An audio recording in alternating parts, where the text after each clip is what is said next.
Durante siglos hemos venerado la lógica como la herramienta definitiva para entender el mundo.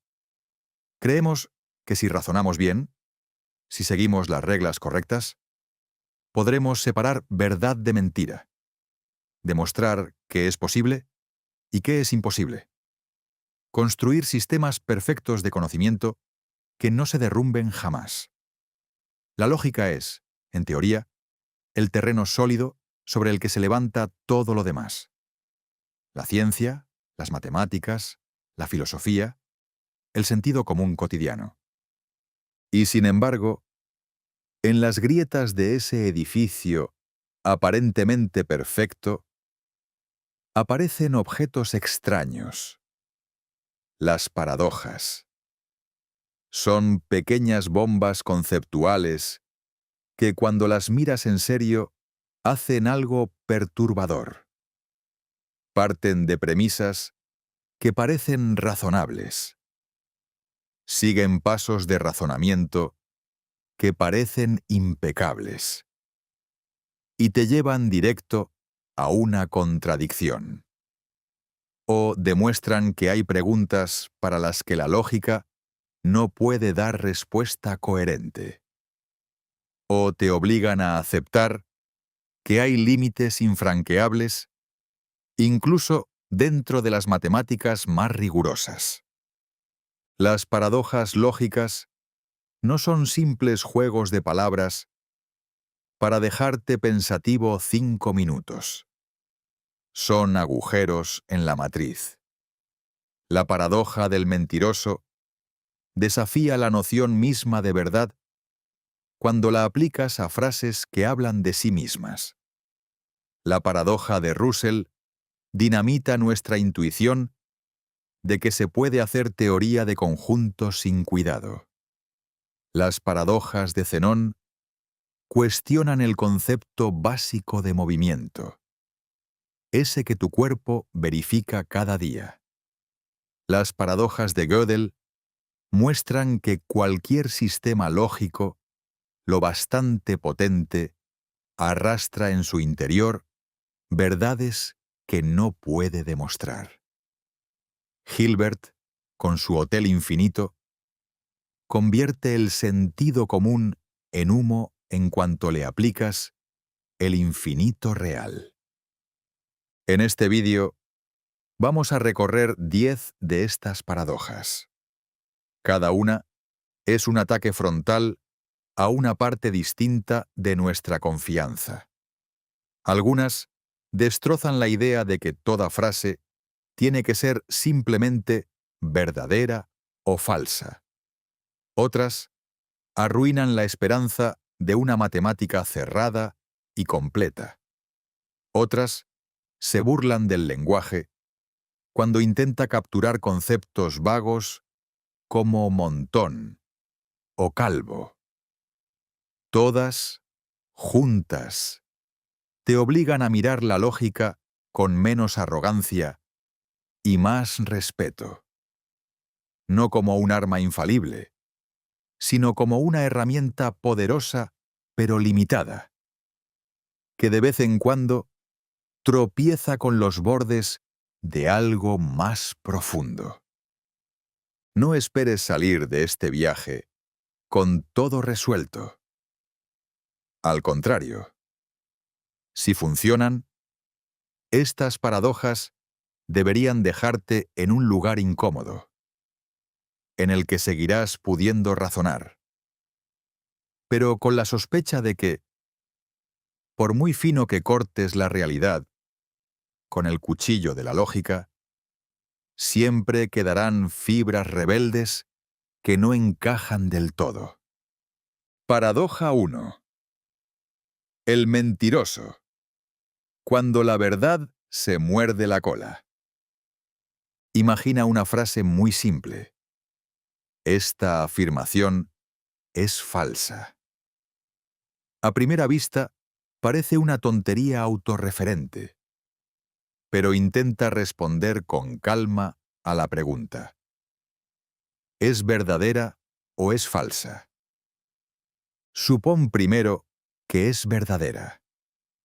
Si la afirmación, esta afirmación es falsa, es verdadera, entonces lo que dice se cumple.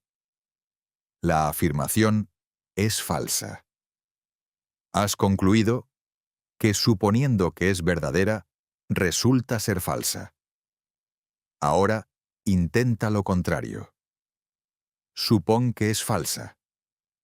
Si la frase «esta afirmación es falsa» es falsa, eso significa que no es cierto que sea falsa. Es decir, que es verdadera.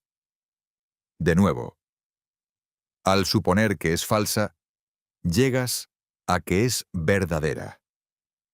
Estás atrapado. No puedes etiquetar la frase como verdadera sin que el propio contenido la vuelva falsa. Ni puedes etiquetarla como falsa sin que eso mismo la vuelva verdadera. Es un bucle envenenado en el corazón de algo que parecía inocente. La lógica clásica se basa en que toda proposición bien formada es verdadera o falsa. Pero aquí parece que ninguna de las dos etiquetas funciona. La paradoja del mentiroso no se queda en un juego lingüístico. Versiones más elaboradas, como esta afirmación no es demostrable, sirvieron de inspiración para Gödel al construir sus teoremas de incompletitud. Sentencias matemáticas que en cierto sentido preciso dicen «yo no soy demostrable en este sistema» y que muestran los límites internos de cualquier sistema de axiomas que intente capturar toda la aritmética. El mentiroso es como un espejo enfrentado a otro espejo. La verdad y la falsedad se reflejan la una en la otra hasta perder contornos. Te obliga a aceptar que, si permites cierto tipo de autorreferencia sin restricciones, tu noción limpia de verdad se contamina. Desde entonces, los lógicos han tenido que desarrollar teorías de tipos, jerarquías de lenguaje y nociones más sofisticadas de verdad para evitar que este pequeño artefacto explote en mitad de sus sistemas. Paradoja 2. Russell y el barbero. Conjuntos que no pueden existir. Principios del siglo XX. Los matemáticos están entusiasmados con la idea de fundar toda la matemática en la teoría de conjuntos. La intuición es simple. Cualquier cosa puede verse como un conjunto de objetos.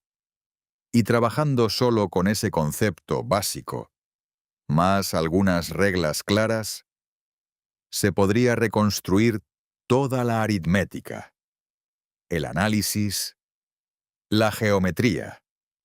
Bertrand Russell aparece entonces con un cubo de agua helada. Una paradoja que surge precisamente de esa intuición demasiado libre. Piensa en el conjunto de todos los conjuntos que no se contienen a sí mismos. Por ejemplo, el conjunto de todos los gatos no es un gato. Así que no se contiene a sí mismo.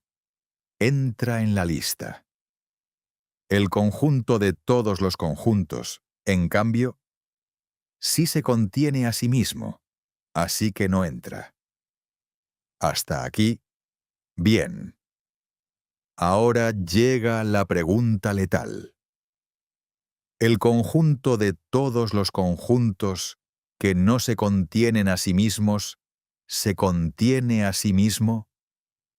Si se contiene a sí mismo, entonces no cumple la condición que define a los miembros de ese conjunto, que no se contengan a sí mismos, y por tanto, no debería estar ahí. Pero si no se contiene a sí mismo, entonces sí cumple la condición, y por tanto debería incluirse como elemento. Igual que en la paradoja del mentiroso, cualquier elección te lleva a la contradicción. La versión popular de esta idea es la del barbero. En un pueblo, el barbero afeita a todos aquellos hombres que no se afeitan a sí mismos y a nadie más. ¿Se afeita el barbero a sí mismo? Si se afeita, debería pertenecer al grupo de los que se afeitan a sí mismos. Y entonces, según la regla, el barbero no debería afeitarlo. Si no se afeita, pertenece al grupo de los que no se afeitan a sí mismos, así que el barbero debería afeitarlo. No hay forma de asignarle un lugar sin incumplir la norma. Russell demostró con esto que la idea ingenua de cualquier condición define un conjunto lleva al desastre. Algunas colecciones no pueden existir como conjuntos sin introducir contradicciones.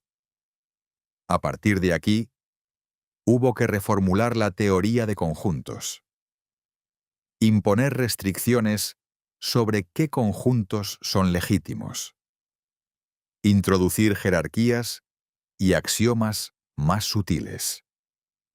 Una intuición aparentemente inocente, que puedes hablar libremente del conjunto de todos los X, resultó ser demasiado potente para la lógica clásica. Paradoja 3. El montón que desaparece grano a grano. La paradoja de Sorites, o del montón, no ataca tanto a la verdad como a algo más resbaladizo: la vaguedad del lenguaje. Empieza así. Imagina un montón de arena. Está claro que una pila de 1.000.000 de granos es un montón. Ahora, parece igual de claro que si le quitas un solo grano a un montón, sigue siendo un montón. Nadie diría que deja de serlo por perder uno. Aplicando esa idea repetidamente, puedes quitar un grano, y otro más. Cada vez dices, sigue siendo un montón. Un solo grano no puede marcar la diferencia.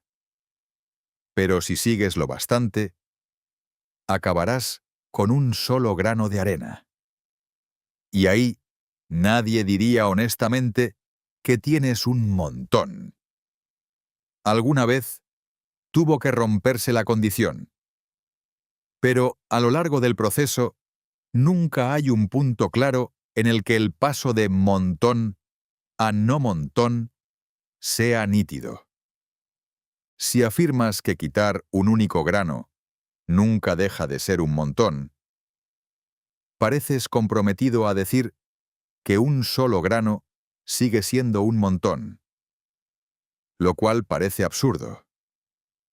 Si, para evitar eso, dices que hay algún número exacto de granos en el que se cruza la frontera, parece igualmente arbitrario decidir que con 10.001 sí es montón y con 10.000 ya no. La lógica clásica, que funciona tan bien con conceptos precisos, se ahoga en cuanto entra en juego una palabra vaga. Sorites no se limita a montones de arena. El mismo problema aparece con calvo, alto, pobre, joven. ¿En qué momento exacto alguien pasa de no calvo a calvo? ¿Con cuántos euros en la cuenta dejas de ser pobre? El lenguaje cotidiano está lleno de estos conceptos borrosos. Y sin embargo, los tratamos como si tuvieran fronteras precisas. La paradoja revela que si intentas forzar esa precisión con reglas demasiado rígidas, entras en contradicciones o arbitrariedades. Hay varias formas de responder. Lógicas difusas que permiten grados de verdad. Sistemas que aceptan zonas fronterizas donde ciertas afirmaciones no son ni claramente verdaderas ni claramente falsas. Pero la sensación que deja Sócrates es inquietante. Una parte gigantesca de cómo pensamos sobre el mundo descansa sobre términos tan poco definidos que la lógica, así, a pelo, no sabe bien cómo manejarlos. Paradoja 4. Zenón y el movimiento imposible. Zenón de Elea, discípulo de Parménides, se propuso un objetivo ambicioso: mostrar que nuestra experiencia de cambio y movimiento es engañosa. Para ello, creó una serie de razonamientos que, llevados con calma, concluyen que el movimiento es imposible.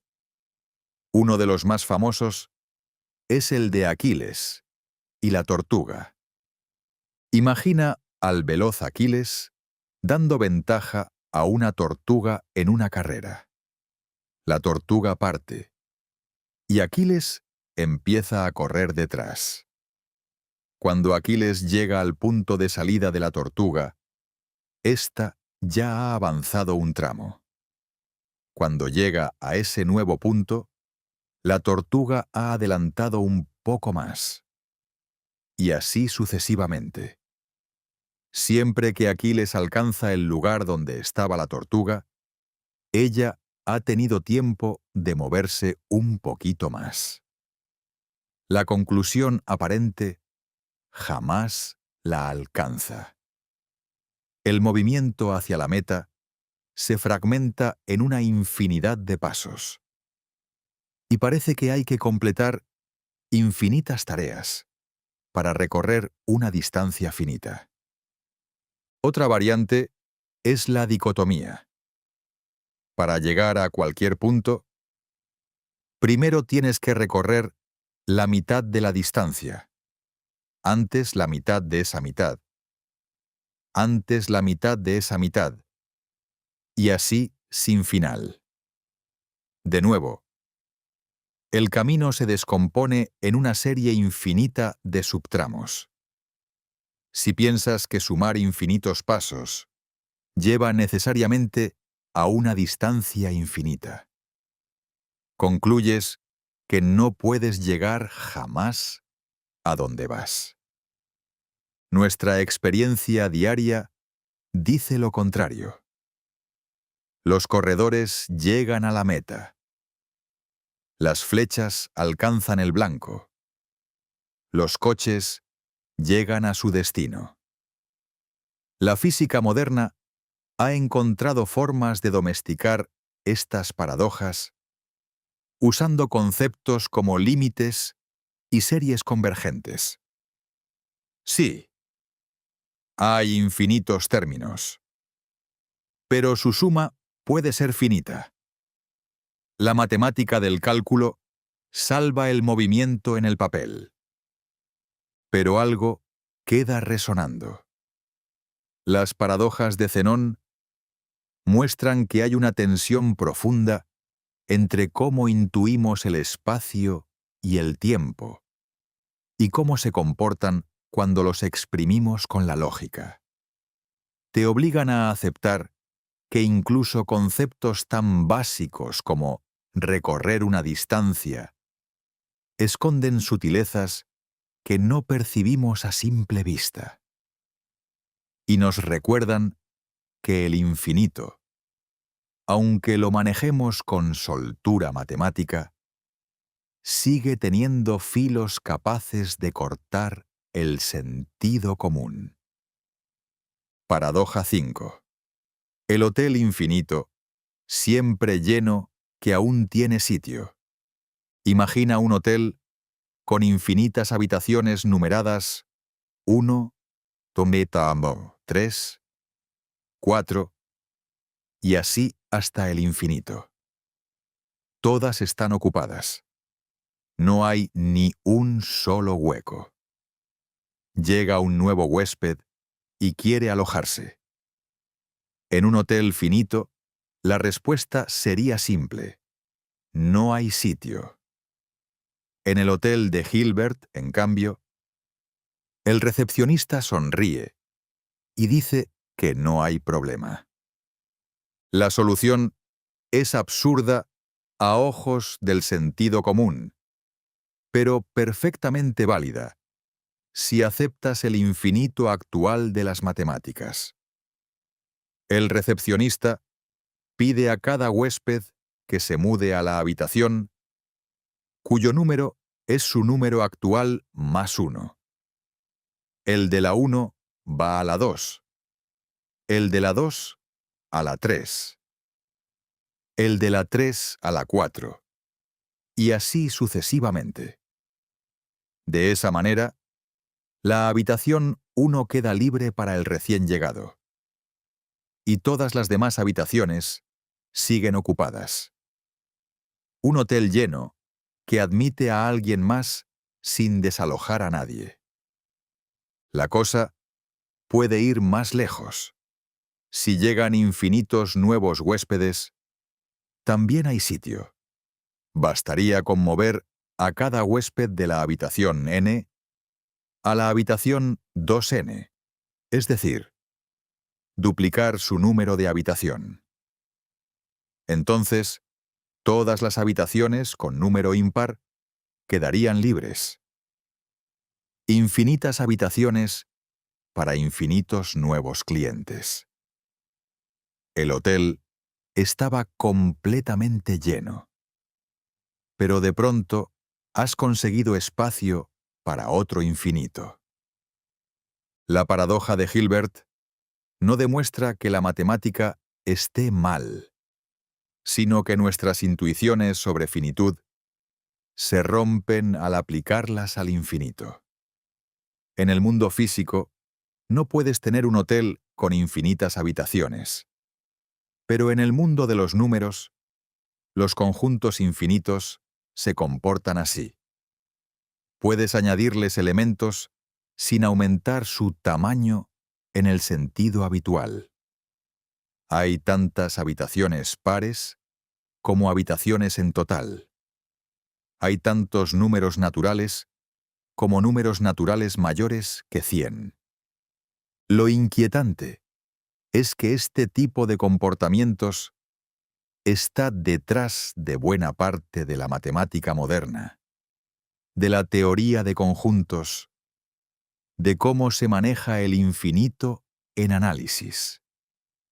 Hilbert nos muestra un universo numérico en el que lleno ya no significa lo que creemos, y en el que la lógica acepta situaciones que el instinto humano encuentra casi insultantes.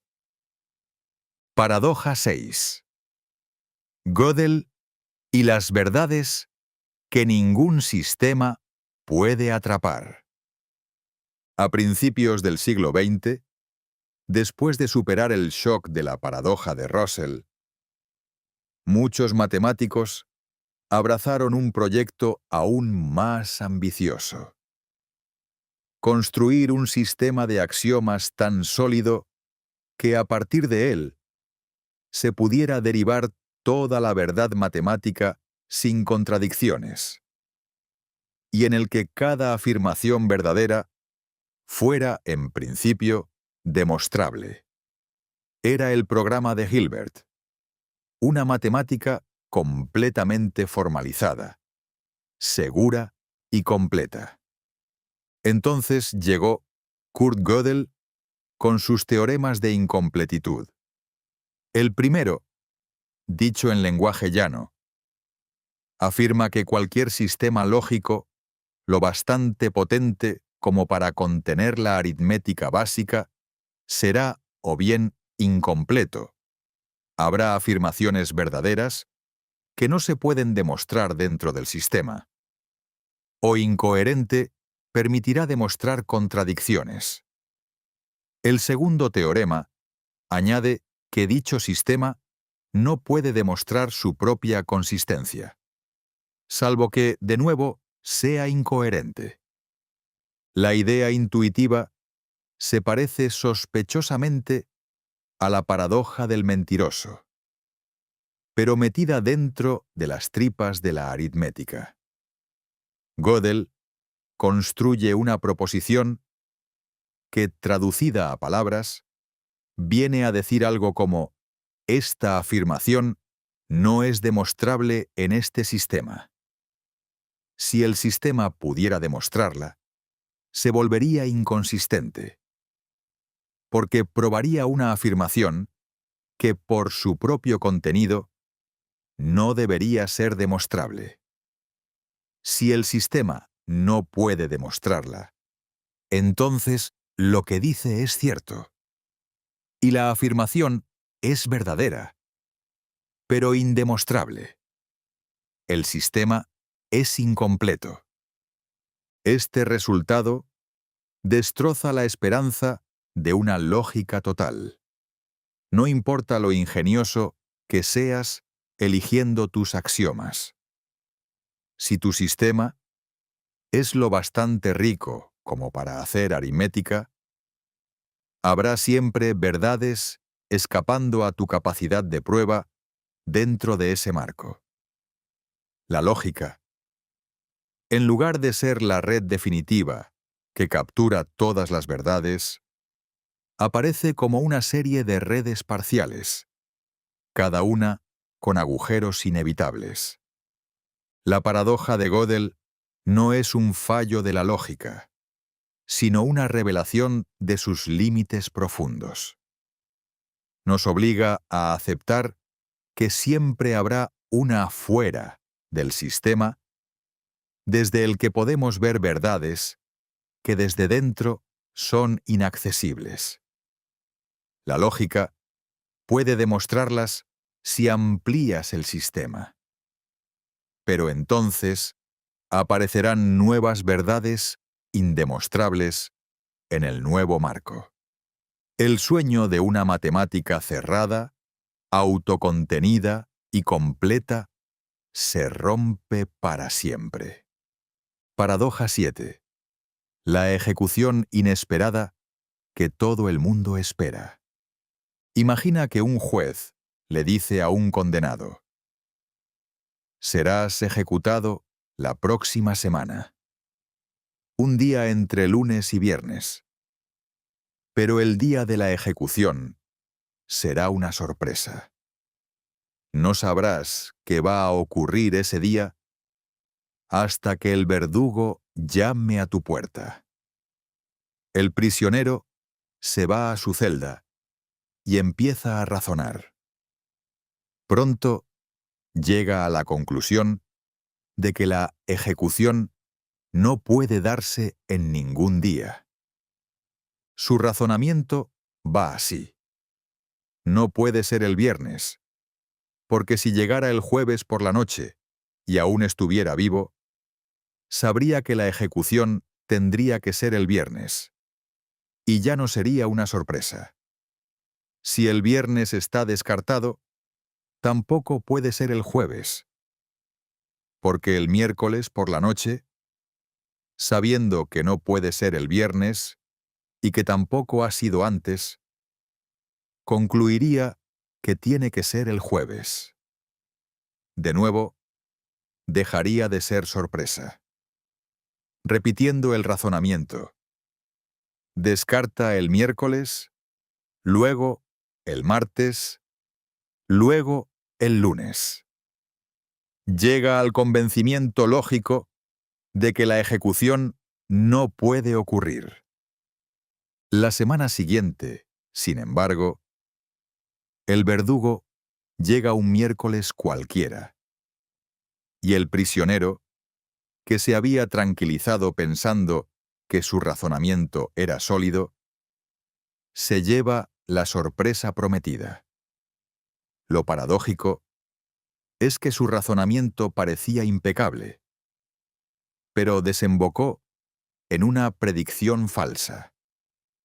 La ejecución fue inesperada, y sin embargo, parecía demostrable que era imposible. Esta paradoja, conocida como la del ahorcamiento inesperado, juega en la frontera entre lógica, conocimiento y autoconciencia. Muestra lo delicado que es razonar sobre lo que sabrás o no sabrás en el futuro, cuando tus conclusiones presentes cambian las condiciones de ese futuro. Igual que ocurre en mecánica cuántica con el observador que altera el experimento, aquí el simple hecho de razonar sobre la sorpresa altera lo que significa sorprenderte. El resultado es un bucle entre expectativas y definiciones. Si soy completamente racional, entonces anticipo todas las posibilidades, y ninguna ejecución puede ser sorpresa. Pero si esa misma conclusión hace que deje de esperarla, entonces puede sorprenderme. La lógica intenta abarcar su propia aplicación psicológica y tropieza consigo misma. Paradoja 8. El número que no se puede nombrar. Nombrado. La paradoja de Berry ataca a la relación entre lenguaje y matemáticas. Empieza con una observación. En cualquier idioma hay frases finitas capaces de describir números enormes. El número de habitantes de la Tierra en 2024 designa una cantidad concreta. Un 1 seguido de 100 ceros, también. Hay, por tanto, una relación entre descripciones lingüísticas y números. Ahora viene la jugada. Considera la expresión el menor número entero positivo que no puede describirse en menos de 20 palabras. Esa descripción tiene 19 palabras en español, o 16 en inglés, según la formulación original. Sea cual sea el mínimo ajuste, la idea es que la frase supuestamente habla de un número que no puede describirse con menos de cierto número de palabras. Pero acabas de hacerlo. Has descrito ese número con menos palabras de las que, por definición, se suponía que eran necesarias. Si tomas la descripción al pie de la letra, tienes un número que es el menor que no puede ser descrito con menos de 20 palabras. Pero esa propia descripción lo describe con menos de 20 palabras, con lo cual ya no cumple la condición para ser ese número. Si intentas corregir la definición, vuelves a toparte con el mismo tipo de problema. El lenguaje natural es lo bastante flexible como para autorreferenciar y generar estas autotraiciones. La paradoja de Berry muestra que no puedes mezclar alegremente nociones como describible en menos de n palabras, con cuantificaciones sobre todos los números sin caer en estas trampas.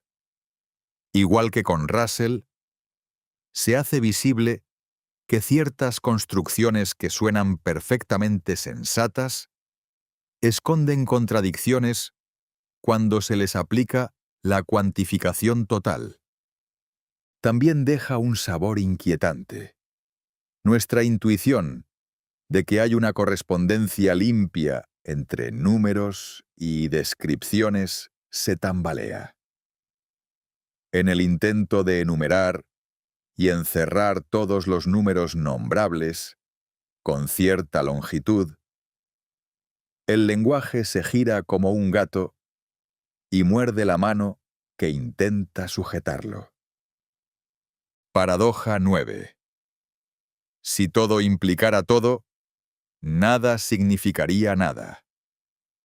Curry nos regala una paradoja especialmente venenosa porque no necesita ni siquiera negar algo para explotar. Se mueve dentro de sistemas lógicos con implicación. Esos en los que podemos decir, si esto, entonces aquello. Y usa una forma sutil de autorreferencia para desencadenar el desastre. Imagina una afirmación C que dice: si C es verdadera, entonces 2 igual a 3. C es una especie de chantaje lógico.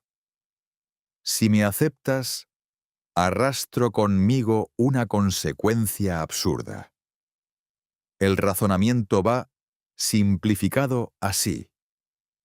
Supón que C es verdadera. Entonces, por lo que C afirma, si C es verdadera, entonces 2 igual a 3, también es verdadera, y por tanto, tienes que aceptar que 2 igual a 3. En muchos sistemas, podrías entonces deducir cualquier cosa, porque de una contradicción se sigue todo. Pero lo más inquietante es que, según ciertas reglas razonables de implicación y autoaplicación, puedes llegar a demostrar C sin suponerla de antemano, y con ello colar la monstruosidad 2 igual a 3 dentro del sistema. A diferencia del mentiroso, aquí no hay una negación directa, soy falsa, sino una implicación condicional.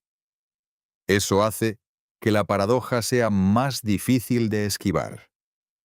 Si mantienes algunas reglas atractivas de la lógica clásica, como ciertas formas de inferencia sobre condicionales, entonces una sentencia del estilo de Curry puede forzarte a aceptar cualquier conclusión que decida adjuntar tras el entonces. La lección de Curry es amarga. Incluso estructuras lógicas, que parecen inofensivas, pueden volverse explosivas si mezclas autorreferencia e implicación sin cuidado. Eso ha llevado a refinar de nuevo nuestros sistemas, a distinguir tipos de condicionales, a limitar las formas de autoaplicación. Cada vez que creíamos tener un conjunto de reglas limpio y robusto, aparece una paradoja como esta y nos obliga a retocar los cimientos. Paradoja 10. Cuando una lista infinita se contradice a sí misma sin mirarse al espejo. La paradoja de Diablo parece al principio una sofisticación innecesaria del mentiroso, pero introduce un giro importante. Muestra que no necesitas una frase que hable de sí misma para generar una contradicción. Basta con una secuencia infinita de frases, cada una refiriéndose a las siguientes. Imagina una lista infinita de afirmaciones. La primera dice: Todas las afirmaciones posteriores de esta lista son falsas. La segunda dice: todas las afirmaciones posteriores de esta lista son falsas. La tercera dice lo mismo respecto a las que la siguen, y así hasta el infinito. Ninguna habla de sí misma, solo de las que vienen después. Intenta ahora asignarles valores de verdad. Si alguna de ellas fuera verdadera, por ejemplo, la número 10, entonces todas las posteriores tendrían que ser falsas por lo que afirma la décima. Pero si todas las posteriores fueran falsas, habría al menos una afirmación, por ejemplo, la 11, que sería falsa diciendo que todas las que vienen después son falsas. Eso implicaría que alguna posterior sería verdadera. El intento de fijar verdadera en un punto se ve saboteado por el impacto en cadena sobre las demás. Si, en cambio, intentas que todas sean falsas, también entras en contradicción. Si la primera es falsa, entonces no es cierto que todas las posteriores lo sean. Por tanto, al menos una posterior es verdadera. Pero si esa posterior es verdadera, obliga a las siguientes a ser falsas. Y el razonamiento vuelve a morderse la cola. Yablo muestra que el problema no es solo la frase que se señala a sí misma como en el mentiroso clásico, sino la estructura global de ciertas colecciones de enunciados. La autorreferencia puede diluirse en una cadena infinita y seguir generando inconsistencia. Es otra advertencia de que cuando el lenguaje empieza a hablar de todas las cosas de este tipo que vienen después, la lógica puede caer en agujeros que no son evidentes a simple vista. Cierre. Estas 10 paradojas no demuestran que la lógica sea inútil. Sería una exageración infantil decir que, como hay paradojas, nada tiene sentido.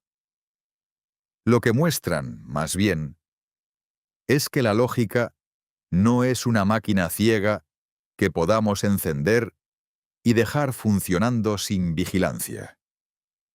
Requiere un diseño cuidadoso de los sistemas en los que se aplica. Una atención extrema a cosas como la autorreferencia, la vaguedad, el infinito, la relación entre lenguaje y matemáticas. El mentiroso nos obliga a sospechar de las frases que se muerden la cola.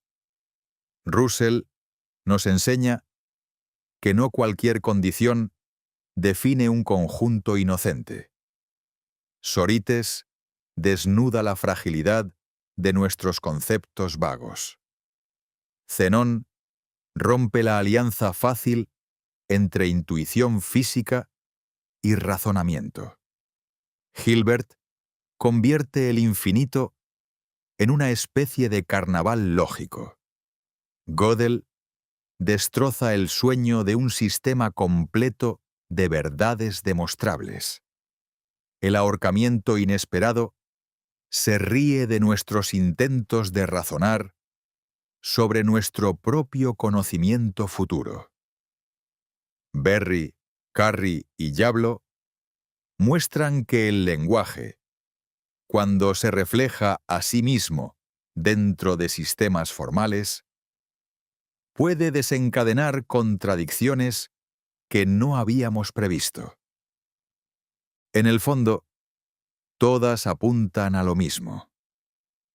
que hay un desajuste inevitable entre nuestros modelos y la realidad, entre el lenguaje y lo que intenta atrapar, entre el sistema y el territorio que pretende describir. La lógica sigue siendo una de las mejores brújulas que tenemos. Pero estas paradojas nos recuerdan que no es Dios, que también ella tiene sus fronteras, sus zonas sensibles, sus puntos ciegos. Quizá la actitud lúcida no sea abandonar la lógica, sino usarla con humildad. Saber que, incluso cuando crees haber construido una teoría perfecta, puede bastar una frase aparentemente inocente para abrir una grieta. Y tal vez, en esa grieta, empezar a vislumbrar que la realidad, la verdad y el pensamiento son aún más extraños que cualquier sistema que intentemos imponerles.